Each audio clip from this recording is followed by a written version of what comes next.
go. Just finished up my dad's leaf blower. New spark plug, new carburetor, new fuel lines, clean air filter, new fuel filter. The pull starter broke. Took it apart yesterday and fixed it.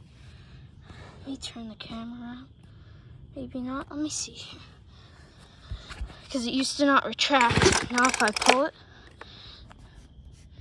look, let's see here. Takes it back all the way quickly. And I also fixed, now it runs on run mode instead of only running on half choke or at full throttle.